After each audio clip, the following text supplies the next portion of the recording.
Commander Vexthal of the Galactic Survival Institute stared at the application form on his datapad with all four of his eyes wide in disbelief. The form was filled out in the crude, angular script of the newest species to join the Galactic Federation, the humans from the planet they called Earth. "This cannot be correct," he muttered to his assistant, a delicate Zephyrian whose gossamer wings trembled with nervousness. "These humans? They wish to enroll in the Century Survival Course?" The Century Survival Course was legendary throughout the galaxy. It was a grueling test designed to prepare the most elite soldiers and explorers for the harshest environments known to civilization. Most species required a full standard century, about 80 Earth years, to complete it.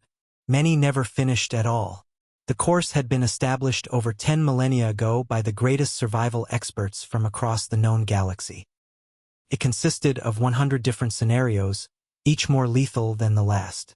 Arctic wastelands where temperatures plunged to absolute zero. Volcanic death zones with atmospheric pressures that could crush starship hulls. Radiation fields so intense they could sterilize entire planets. Gravity wells that would pulverize most organic matter into component atoms. Only the most elite beings ever attempted it. The thermic warriors of Volcano 7, who lived in magma flows. The crystal dwellers of Arcturus Prime, who could survive in the vacuum of space. The legendary void walkers who existed partially outside normal reality. Even among these apex species, the completion rate was less than 30%. "Sir," his assistant whispered, "perhaps we should inform them of the requirements? Their species file indicates they come from what our xenobiologists have classified as a Class 12 death world." Vexthal's mandibles clicked in what passed for laughter among his kind. A Class 12 death world, the theoretical maximum on the habitability scale. Planets so hostile to life that they were considered uninhabitable by galactic standards. A death world, yes, but surely that's an exaggeration. No species could evolve on a true death world and achieve spaceflight. He scrolled through the application again, noting the casual way the humans had filled out their equipment requests. Standard field gear, basic environmental suits, primitive kinetic weapons. No advanced life support systems, no gravity compensators, no radiation shielding beyond the most rudimentary levels. "They're requesting camping equipment?" Vexthal asked, his voice rising to an incredulous pitch. "For the Century Survival Course, they want to bring camping equipment?" His assistant leaned over to peer at the datapad. "It appears so, sir.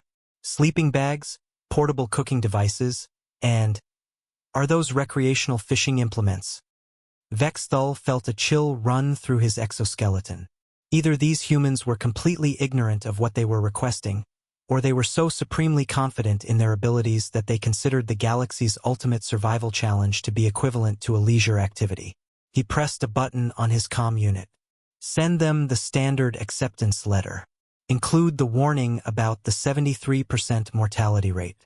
And add the extended disclaimer about the psychological evaluation requirements and the next-of-kin notification protocols."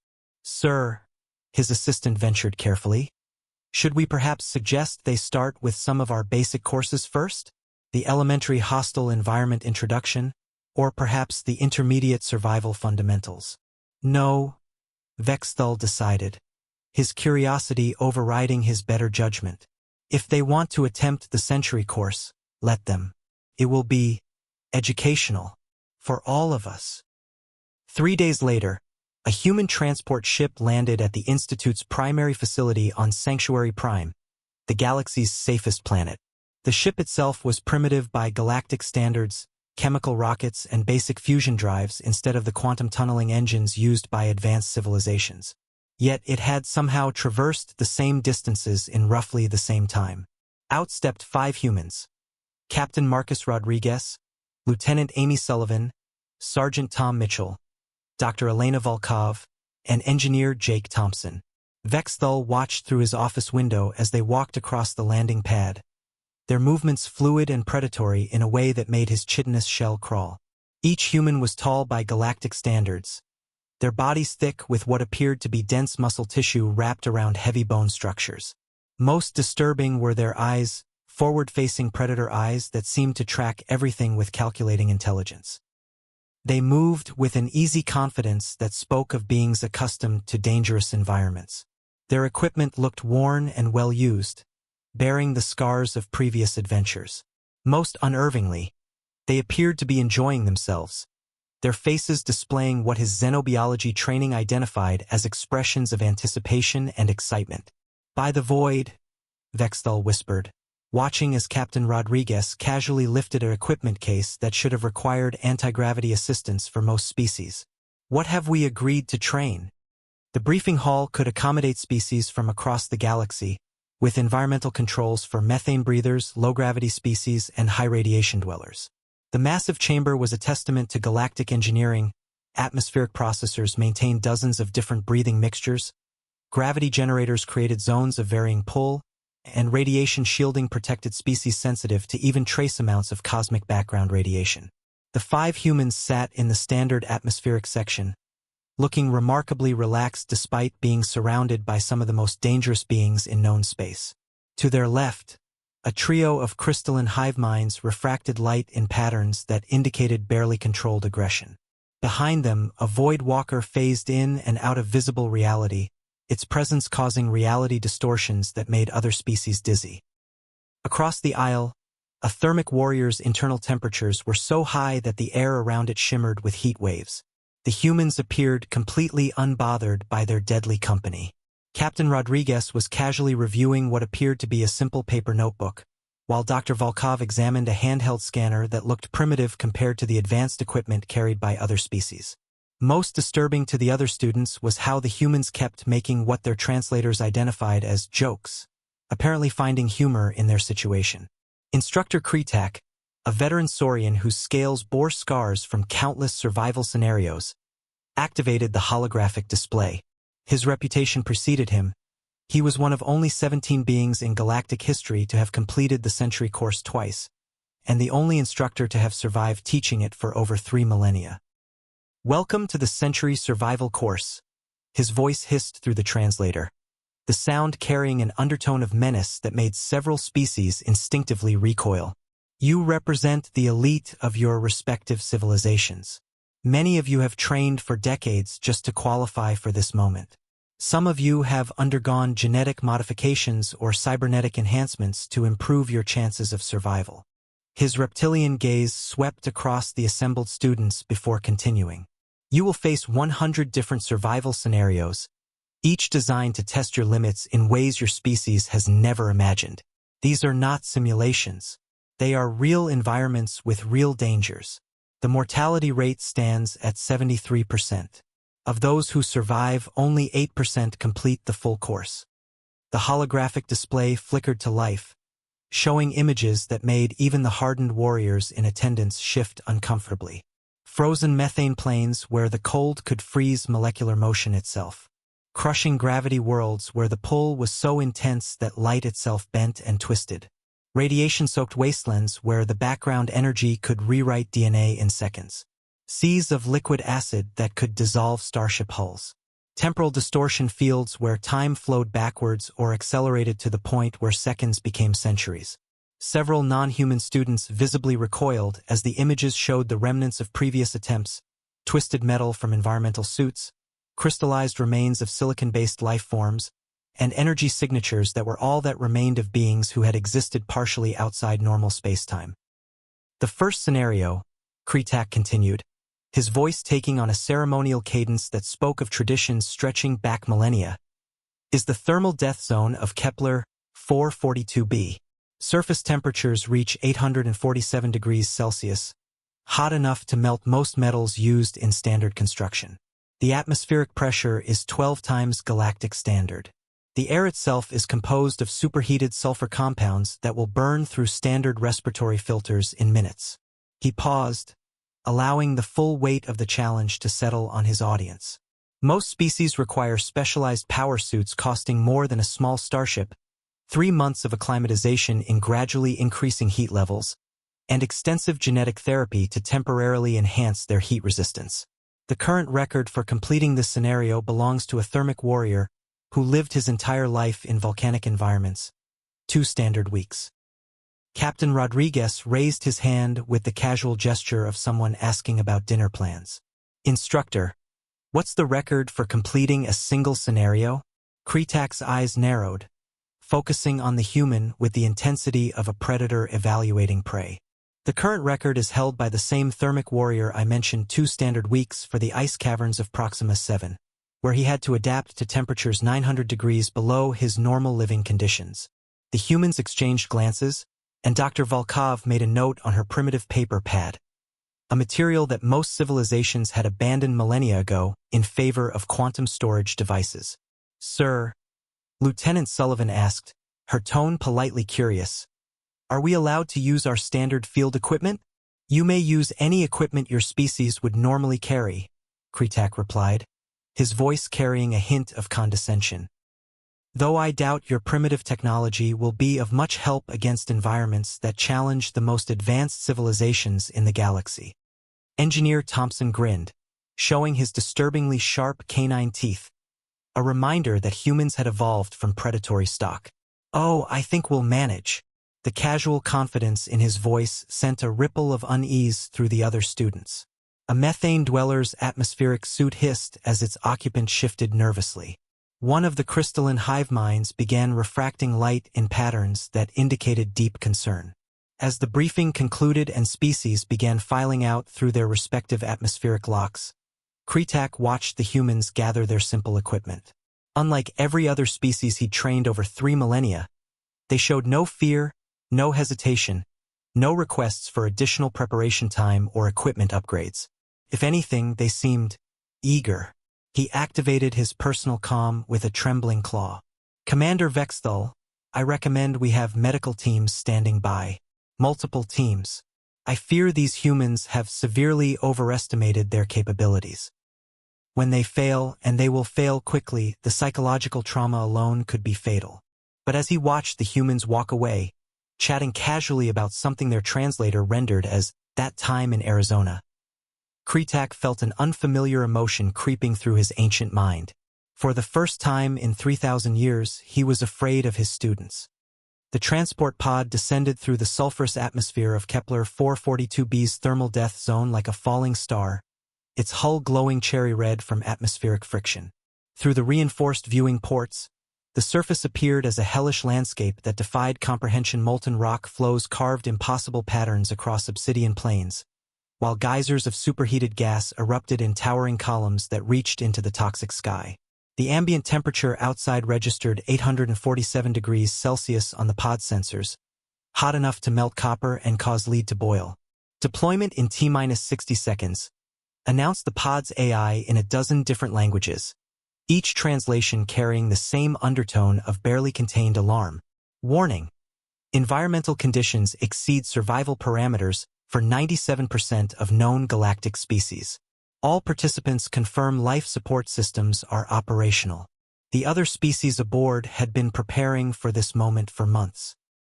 2 crystalline hive minds sat motionless in specialized cooling chambers, their silicon-based forms protected by quantum heat dispersal fields that could power a small city.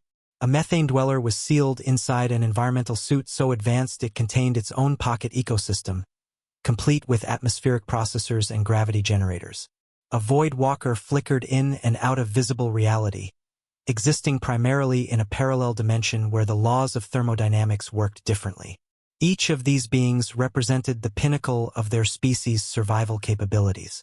The crystalline hive minds could exist in the vacuum of space and had survived supernovas. The methane dweller came from a gas giant where atmospheric pressures could crush battleships. The void walker existed partially outside normal reality, making conventional environmental hazards largely irrelevant.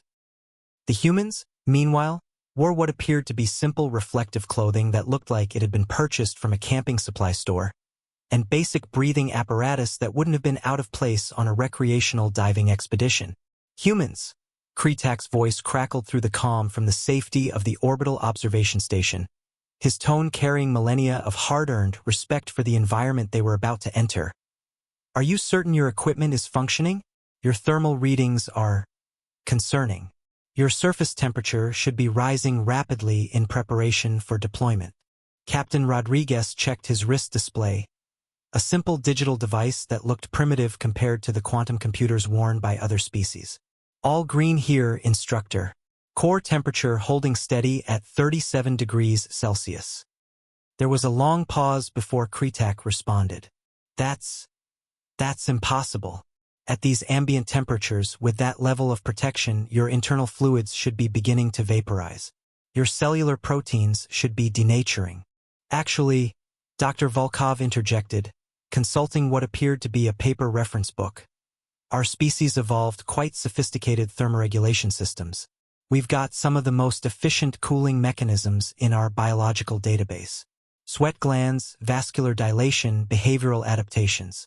Our ancestors survived ice ages and desert expanses that killed off most other life forms on our planet. One of the crystalline observers, its voice a harmonic resonance that the translators rendered in confused tones, spoke up. Your planet experienced multiple extinction-level climate events and your species survived them naturally? Without technological intervention. Oh yeah, Engineer Thompson replied cheerfully. Ice ages, volcanic winters, asteroid impacts, supervolcanic eruptions. Good times. Really builds character. The pod shuddered as it touched down on a plateau of cooled obsidian, the landing thrusters fighting against the superheated air currents that rose from the molten landscape. The exit ramp lowered with a blast of air so hot it registered as visible distortion on the observation cameras. A wave of heat that made even the sealed environmental systems of the other species strain against their cooling limits. The humans stepped out first. They didn't just survive. They immediately began functioning with an efficiency that bordered on the supernatural. Within minutes, Sergeant Mitchell had identified a lava tube that provided shelter from the worst thermal radiation and mapped the most stable routes across the shifting obsidian terrain. His movements were calm and methodical, as if he were taking a casual hike through a pleasant forest rather than navigating a landscape that could kill most galactic species in seconds. Engineer Thompson, seemingly unbothered by air temperatures that would have instantly combusted most organic materials, used the thermal differential between the surface and the lava tubes to power a small generator from their basic kit. The device was so simple it used actual metal wires and basic electromagnetic principles, yet it functioned flawlessly in conditions that would have destroyed most advanced galactic technology. Lieutenant Sullivan, her reflective suit gleaming in the hellish light, began systematically cataloging deposits of rare minerals that formed only under extreme heat and pressure. She moved with the practiced ease of someone conducting a routine geological survey, occasionally pausing to take samples of crystalline formations that glowed with their own inner heat. Most remarkably, Dr. Volkov began collecting samples of extremophile bacteria that somehow survived in the thermal vents, calmly working inches from temperatures that would have instantly vaporized most known life forms. She hummed what the translators identified as a working song, while she filled sample containers with organisms that shouldn't have been able to exist. Target time for scenario completion, 3 months, Kretak announced over the comm, his voice tight with the kind of disbelief that comes from watching the impossible become routine. Current elapsed time, 4 hours, 17 minutes. Captain Rodriguez's voice came back steady and calm, carrying the tone of someone reporting the completion of a mundane task. Instructor, we're ready for extraction. All primary objectives complete, plus we've identified 17 additional mineral deposits that might interest the Federation's mining division. Also, the local bacterial ecosystem is fascinating. Dr. Volkov thinks she's found 3 new species of thermophiles.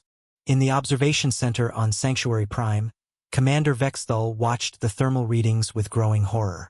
The humans' body temperatures had barely fluctuated throughout the entire ordeal. If anything, their biological systems seemed to be adapting to the environment in real time, optimizing their performance for conditions that should have been instantly lethal. Sir, his assistant whispered, should we prepare the next scenario? Vexthal's 4 eyes remained fixed on the display, watching as the humans gathered their equipment with the casual efficiency of tourists concluding a pleasant day trip. Yes, he said slowly, his voice carrying the weight of dawning realization. But double the medical teams. Triple them. I'm beginning to think we've made a terrible mistake. By the end of the first standard day, The humans had completed 7 scenarios that should have taken 7 years. Word had spread throughout the institute faster than quantum entanglement could carry information. Staff members from dozens of species abandoned their regular duties to crowd into observation centers, their various forms of communication creating a babel of chittering, electronic screeching, and harmonic resonances that the translation systems struggled to process. The ice caverns of Proxima 7, where temperatures dropped to -273°C, approaching absolute zero where molecular motion itself ceased, took the humans exactly 3 hours and 12 minutes. They fashioned insulation from local ice formations using techniques they casually referred to as igloos, and used their own body heat so efficiently that Dr. Volkov was able to maintain a comfortable working temperature while conducting detailed studies of crystalline formations that had never been properly examined before due to the lethal conditions. "This is just like that winter we spent in Antarctica," Lieutenant Sullivan had commented cheerfully, while constructing what appeared to be a sophisticated shelter from nothing but compressed ice and wind-carved snow. "Remember when the heater broke and we had to survive 2 weeks in the research station? Good times." The crystalline observers, beings who could theoretically survive in the vacuum of space, watched in stunned silence as the humans not only survived, but actually seemed to enjoy the experience. Their translator systems kept malfunctioning, unable to process the concept that any organic species could find pleasure in conditions that approached the fundamental limits of thermal physics. The crushing depths of Titan IX, where gravity was 12 times galactic standard, enough to flatten most starships into pancakes, lasted exactly 2 hours.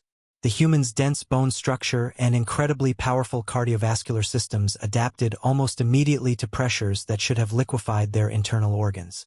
Most unervingly, Sergeant Mitchell actually seemed to prefer the higher gravity, commenting that it reminded him of basic training back home, and moving with an ease that suggested he was finally operating under comfortable conditions.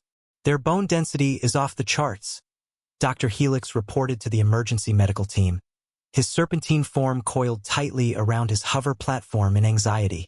"Calcium deposits are 3 times denser than any known organic species. Their muscle tissue shows striations that suggest they've been operating under high-stress conditions their entire evolutionary history. The acid seas of sulfuria took 4 hours, but only because the humans spent 3 of those hours conducting an elaborate rescue operation when a chlorine breather's advanced environmental suit suffered a catastrophic failure. They improvised breathing apparatus from local materials, created a neutralizing agent from sulfuric deposits, and carried the injured being to safety across terrain that was actively dissolving their own protective equipment.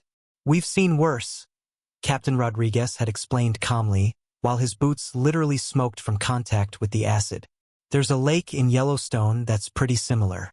We used to go camping there as kids." By the 8th scenario, Commander Vexthal had called an emergency council session. Representatives from a dozen species filled the chamber, their various breathing apparatus and environmental suits, making them look like a collection of exotic machines struggling to maintain function in an increasingly incomprehensible universe. "The human success rate is not just unprecedented," he announced to the assembled representatives, his 4 eyes displaying stress patterns that indicated he was approaching psychological breakdown.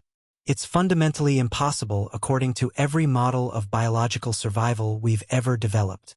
The holographic display showed the current scenario, the radiation fields of Chernobyl Prime, where gamma radiation levels reached 15,000 Roentgens per hour, enough to sterilize most known life forms within minutes and render their molecular structure unstable within hours. The humans had been inside for 6 hours and were showing no signs of distress.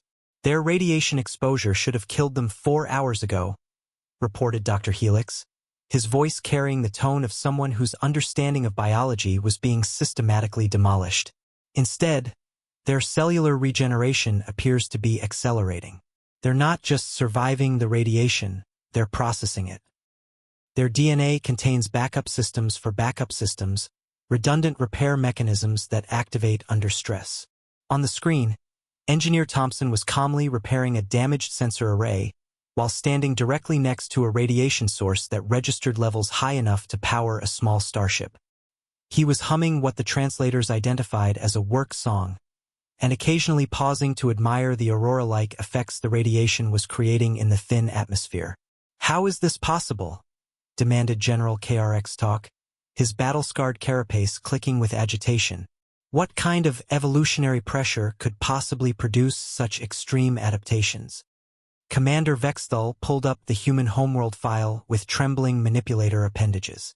According to their own records, Earth's natural background radiation levels are. He paused, recalibrating the display. This cannot be correct. Their planet's normal radiation exposure is higher than our military-grade dangerous exposure threshold. And their star, they call it the Sun. It's a Class G main sequence star, putting out massive amounts of harmful radiation. They evolved under constant radiation bombardment. Dr. Volkov's voice crackled through the calm as she collected samples from the most irradiated zone on the planet, her voice carrying the enthusiasm of a researcher discovering fascinating new data. Our cells have multiple redundant DNA repair mechanisms. This level of radiation is actually quite pleasant. Reminds me of a sunny day at the beach back home. The council chamber fell into stunned silence, broken only by the mechanical sounds of life support systems working overtime to keep various species alive in the same room. What kind of death world? Counselor Zephyr finally whispered, her crystalline form refracting light in patterns that indicated existential terror. Produces beings that consider lethal radiation levels pleasant? The answer came 12 hours later when the humans completed their 20th scenario of the day, having shattered every record in the Institute's 10,000-year history. Captain Rodriguez's voice over the comm was cheerful and energetic, carrying the tone of someone just getting warmed up. Instructor Kretak, thanks for the warm-up exercises. These scenarios are really helping us get accustomed to local galactic conditions. When do we get to the challenging stuff? In the observation center, beings that had survived supernovas and navigated black holes sat in stunned silence, finally beginning to understand that they were witnessing something that fundamentally challenged their understanding of what life could endure. They weren't just watching the humans complete impossible survival scenarios. They were watching apex predators from the ultimate death world casually demonstrating that the galaxy's most extreme environments were, to them, nothing more than mild recreational challenges.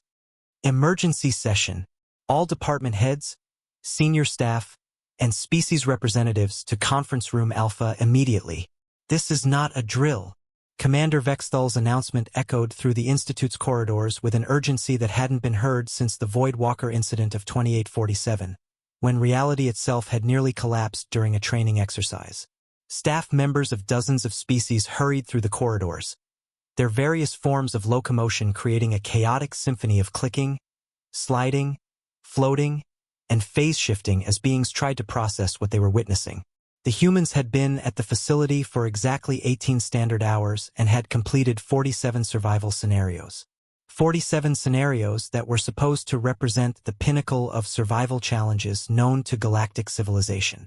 Scenarios that had been developed over 10 millennia by the greatest survival experts from thousands of worlds. Challenges that were meant to push the absolute limits of what biological life could endure. The humans were treating them like a pleasant hiking expedition. Conference Room Alpha was the largest meeting space in the Institute, designed to accommodate emergency gatherings of the entire galactic survival community. The chamber was a chaos of chittering, buzzing, electronic translation, and harmonic resonances as beings from across known space tried to process the impossible data streaming from the monitoring stations. The situation has moved beyond unprecedented into the realm of physically impossible, Chief Instructor Kretak announced, his ancient voice carrying a tremor that spoke of 3 millennia of absolute certainty being systematically demolished. His scales had shifted to a pale yellow that indicated not just stress, but existential terror. These humans have completed nearly half our course in less than 1 standard day. At their current rate, they will finish the entire century course before the local sun sets. Dr. Helix coiled nervously around his platform. His serpentine form twisted into configurations that indicated deep psychological distress. I've been monitoring their biological responses continuously since they arrived. They're not just surviving these environments, they're optimizing for them in real time. In the methane swamps of Titan 12, their lung capacity increased by 15% during the scenario. In the zero-gravity void chambers, their inner ear adaptation was complete within minutes. Their vestibular systems recalibrated faster than our instruments could measure. That's biologically impossible, protested Dr. Quintal, the Institute's chief xenobiologist, his tentacles writhing in patterns that indicated his understanding of evolutionary science was undergoing complete reconstruction. Evolutionary adaptation takes millennia, sometimes millions of years. Beneficial mutations have to be selected for across countless generations. Not for these beings, Dr. Helix replied grimly, his voice carrying the tone of someone whose life's work had been rendered obsolete in a single day. I'm reading genetic markers that suggest their species has been subjected to constant, extreme environmental pressure for their entire evolutionary history. Their DNA doesn't just contain backup systems, it contains backup systems for the backup systems. Redundant cellular repair mechanisms, adaptive response protocols that activate under stress, and genetic switches that can be triggered by environmental changes. Commander Vexthal brought up the latest scenario on the main display. The humans were currently in the toxic atmosphere challenge of Kepler 186f, where the air was 90% hydrogen sulfide, a concentration that should have killed them within minutes. The gas was so toxic that it was used as an industrial solvent for dissolving starship hulls. On screen, Lieutenant Sullivan was actually breathing the toxic air directly, having removed her breathing apparatus to test something. Her face showed no signs of distress. If anything, she looked slightly bored. "My God," she was saying into her comm. "This reminds me of that time in Yellowstone when we got too close to the sulfur springs. Jake, remember when you fell into that hot spring in Iceland and we had to fish you out?" Engineer Thompson's laughter could be heard clearly through the communication system. "Yeah, good times. Though this stuff's got nothing on that industrial chemical leak we had to clean up in Detroit. At least this doesn't burn your eyes." The room fell silent except for the sound of various breathing apparatus and life support systems working overtime. Several species' environmental suits began displaying warning indicators as their occupants entered states of shock. Did she just say she's been exposed to these toxins before?"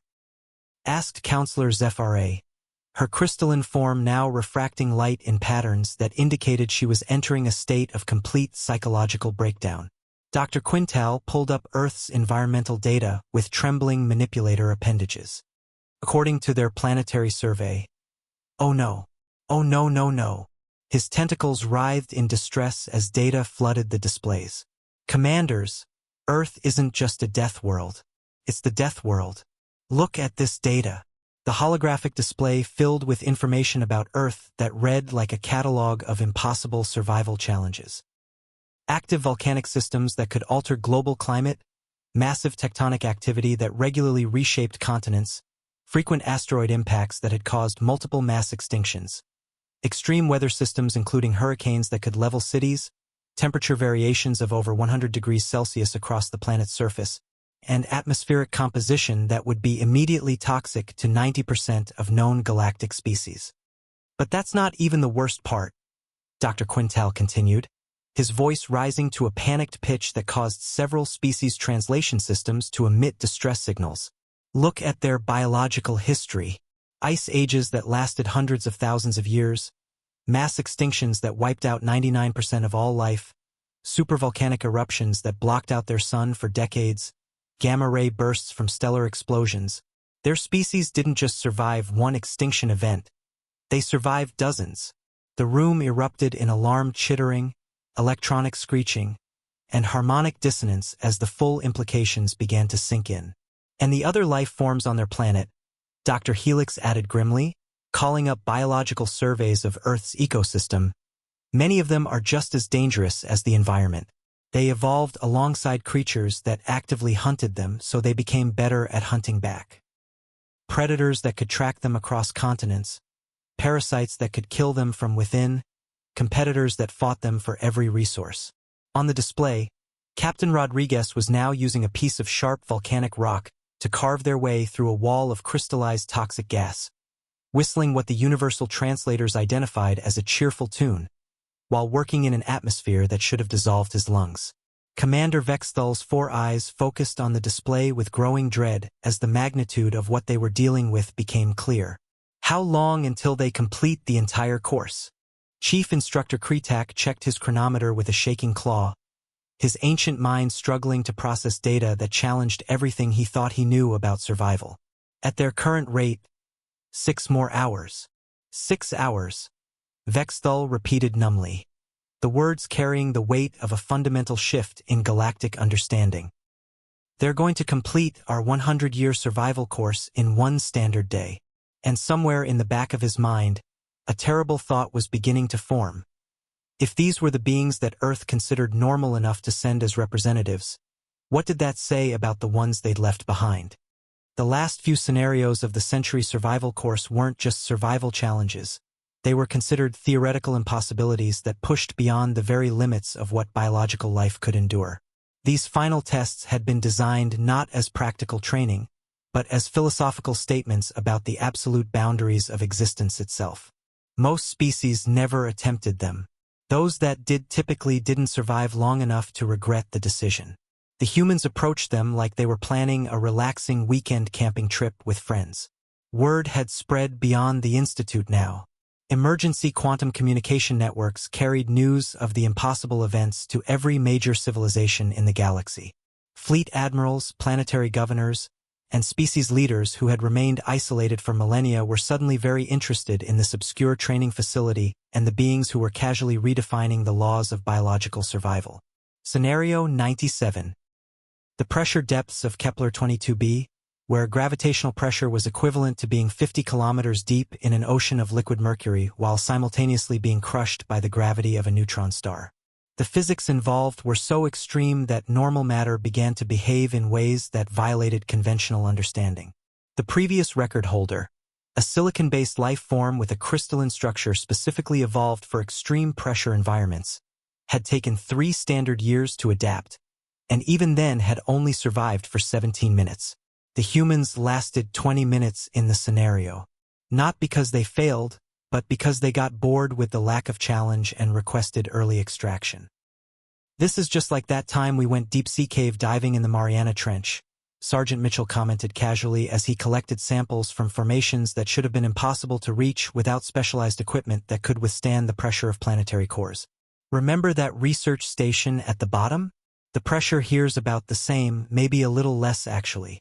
Dr. Helix, monitoring from the safety of the observation station, nearly suffered a complete psychological breakdown. The Mariana Trench is 11 kilometers below sea level. The pressure there should have instantly compressed any carbon-based life form into a singularity. Your bodies should have collapsed into constituent atoms. Yeah. Good training though, Captain Rodriguez replied with the casual tone of someone discussing a pleasant memory. Jake, remember when the submarine imploded on that mission and we had to swim to the surface? That was 6 years ago. Which time? Engineer Thompson asked with a laugh that somehow managed to sound cheerful despite being transmitted through communication equipment that was struggling to function under impossible physical conditions. The one where we had to improvise breathing apparatus from kelp? Or the one where we rode that whale to the surface? The observation deck fell silent except for the sound of life support systems working overtime to keep various species conscious. Scenario 98. The temporal distortion fields of Chronos 7, where time flowed at radically different rates in different zones due to exotic matter interactions. Some areas experienced entire centuries in the span of seconds, while others took subjective years to experience a single moment. The psychological stress alone had driven most previous candidates completely insane within hours, as their consciousness struggled to process the fundamental breakdown of causality itself. Dr. Volkov found it absolutely fascinating rather than terrifying. This is wonderful. Her voice came through the quantum communication array, somehow maintaining coherence despite speaking across temporal fractures that shouldn't have allowed normal communication. I can observe bacterial evolution in fast time while conducting geological surveys in slow time simultaneously. It's like having multiple research projects running in parallel timelines. I'm getting data on evolutionary adaptation that would normally take millions of years to collect. The other humans adapted with the casual efficiency they'd shown throughout the entire course, treating temporal mechanics like a mildly interesting puzzle rather than a reality-breaking nightmare. Lieutenant Sullivan somehow figured out how to use the time distortion to create an early warning system for temporal anomalies. Sergeant Mitchell used the differential time flow for rapid reconnaissance, moving through slow time zones to observe fast time areas without being affected by the temporal shear. Most disturbingly, Engineer Thompson actually improved the scenario by stabilizing some of the more chaotic temporal fields using what appeared to be basic electromagnetic principles and a device constructed from spare parts in their standard kit. They're not just surviving, Commander Vexthal observed with numb horror as he watched the humans casually navigate through reality distortions that had taken theoretical physicists millennia to even understand conceptually. They're improving our scenarios. They're making them more efficient. Scenario 99. The psychic storm fields of Centauri, where raw telepathic energy from an ancient civilization's collective unconscious created reality distortions that could shatter unprotected minds across 17 different dimensional layers simultaneously. Even species with natural psychic resistance require decades of meditation, mental conditioning, and usually cybernetic neural shielding to survive exposure for more than a few minutes. The humans walked through it like a gentle summer breeze, showing no signs of mental strain or reality dissociation. "Oh, this is quite nice," Lieutenant Sullivan commented, her voice perfectly calm as reality warped and twisted around her in ways that caused the observation equipment to display error messages. "It's like that meditation retreat I went to in Tibet, except the monks there were much scarier and more demanding." Scarier than a psychic storm that can fragment consciousness across 17 dimensions and erase entire personalities from existence? Dr. Quintal asked weakly, his tentacles now completely motionless in what appeared to be catatonic shock. "Have you ever met a Tibetan monk who's taken a vow of silence but really wants to teach you about achieving inner peace through suffering?" Captain Rodriguez replied with a chuckle. "This is actually quite relaxing by comparison. The psychic pressure here is gentle, more like a massage for the mind." The observation room was now filled with representatives from across the galaxy, military leaders, scientists, and philosophers who had traveled from distant star systems to witness what was being called either the greatest advancement in survival science or the most terrifying revelation about the nature of life in the universe. "Sir," Commander Vexthal's assistant whispered, consulting a datapad that was receiving communications from across known space. "We're receiving requests for emergency council sessions from 17 different species councils. The Galactic Senate has called an extraordinary session. The Void Walker Collective is requesting detailed biological scans. And, sir, 3 different military alliances have submitted formal requests for threat assessments of human capabilities." Vexthal nodded grimly, watching as the humans entered the final scenario with the same casual confidence they'd shown throughout the entire impossible day. "Prepare all the files. Draft recommendations for immediate diplomatic contact with Earth's governing bodies." And he paused, watching the display with the growing certainty that the galaxy was about to change forever. "Prepare a classification update for humanity. Threat level, apex. Survival capability, beyond theoretical limits. Recommendation: under no circumstances should humanity ever be considered as anything other than the most crucial allies the galaxy has ever encountered. What classification should we assign to their homeworld, sir?" Vexthal looked at the data streaming from Earth, a planet so hostile that it made the Institute's most extreme scenarios look like pleasant vacation destinations. "Class 13, he said quietly. "Create a new category, and pray to whatever deities your species recognizes that they remain friendly." Scenario 100, the Omega Protocol. This wasn't just a survival scenario. It was the theoretical ultimate challenge, a combination of every lethal environment known to galactic science compressed into a single test that existed more as a mathematical proof than a practical exercise. It had never been completed by any species in the 10,000-year history of the Institute. Not just never completed, it had never been survived for longer than 4.7 minutes. The Omega Protocol existed in a pocket dimension specifically constructed to violate the laws of physics in ways that made survival impossible. Crushing gravity that shifted randomly between neutron star intensity and weightless void. Toxic atmospheres that changed composition faster than breathing apparatus could adapt. Extreme temperatures that oscillated between absolute zero and stellar core heat within seconds.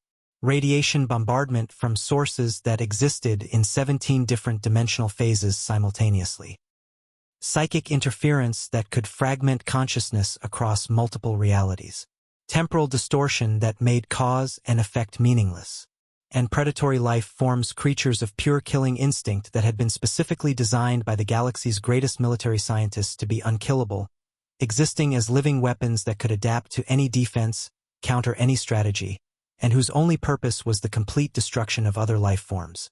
The expected survival time, 0 seconds. The Omega Protocol wasn't meant to be survived. It was meant to prove that there were absolute limits to biological adaptation that could not be exceeded, no matter how advanced a species became. The humans entered the Omega Protocol at exactly 23 hours and 40 minutes after arriving at the Institute. By now, the observation facilities had been expanded to accommodate emergency delegations from across the galaxy. The greatest military minds, survival experts, and xenobiologists from thousands of civilizations crowded into observation centers that had been hastily reconfigured to handle the unprecedented gathering. Emergency quantum communication networks carried live feeds to every major world in known space. Final scenario commencing. Announced the automated system in over 300 languages simultaneously. Warning: no known species has survived this environment for longer than 4.7 minutes.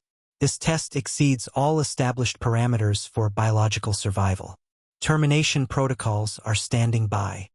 Through the observation cameras, the assembled galactic representatives watched as the 5 humans appeared on a hellish landscape that seemed to mock the very concept of reality.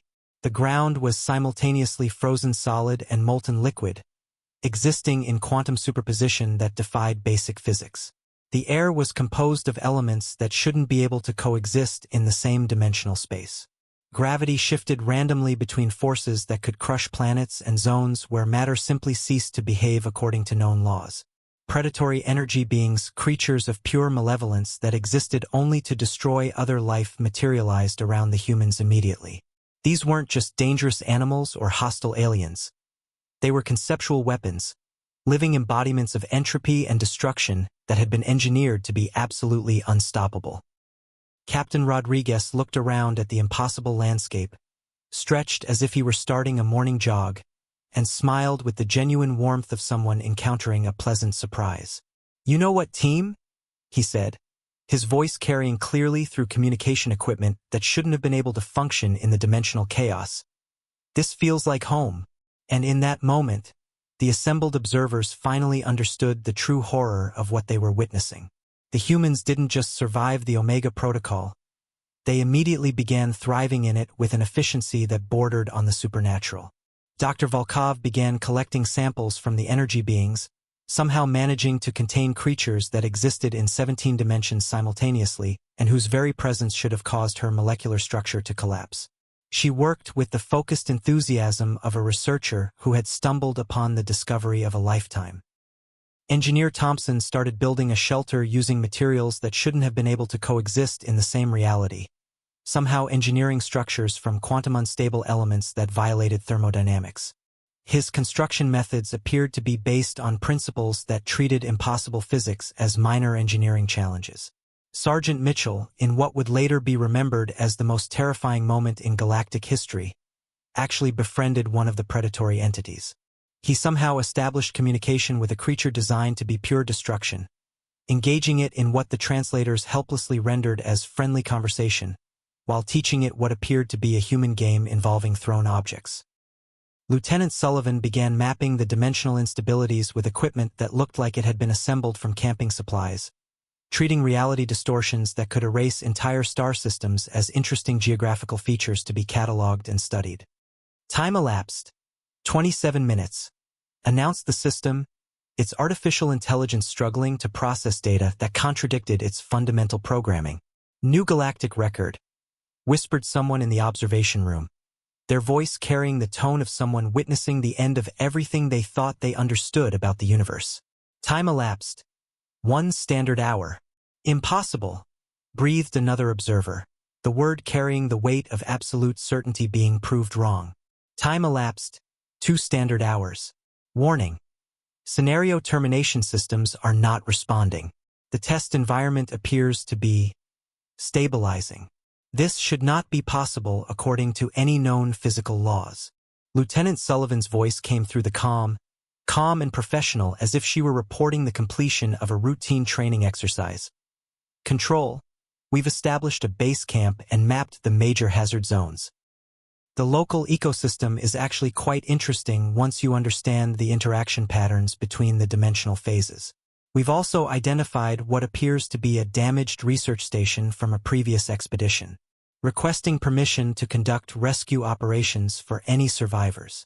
Commander Vexthal stared at the display in absolute silence that stretched across the observation center like a physical weight. Around him, representatives from the galaxy's most powerful civilizations were experiencing various forms of psychological shock, their worldviews undergoing complete reconstruction as they watched beings casually accomplish what had been mathematically proven to be impossible. "They're not completing the scenario," Dr. Helix observed in a voice barely above a whisper. His serpentine form coiled in patterns that indicated his species' equivalent of existential terror. "They're colonizing it. They're making it habitable." At exactly 24 hours after their arrival, Captain Rodriguez's voice came through the comm one final time. "Institute Control, this is Captain Rodriguez. Century Survival Course completion confirmed. All objectives achieved, plus 17 bonus objectives we identified and completed. We've established preliminary diplomatic contact with the local energy-based life forms. Turns out they're quite friendly once you get to know them. The environment is now stable and suitable for future training exercises." A pause that seemed to stretch across eternity. "Also, we've prepared a comprehensive report on improvements that could be made to your scenarios. Most of them aren't really challenging enough to properly test survival capabilities for species that might want to push their limits. We'd be happy to help design some more realistic situations based on what we consider normal environmental challenges back home." In the stunned silence that followed, Commander Vexthal finally spoke, his voice carrying the weight of a fundamental shift in galactic understanding. "Computer, update the human species file. Classification, Apex Deathworlders. Threat level, unassailable. Survival capability, beyond theoretical limits. Recommendation: under no circumstances should humanity ever be considered as anything other than the most essential allies in galactic history." He looked around the room at the terrified faces of species who had considered themselves the galaxy's elite survivors, beings who had conquered black holes and survived supernovas, now reduced to existential shock by watching 5 humans treat the impossible as routine.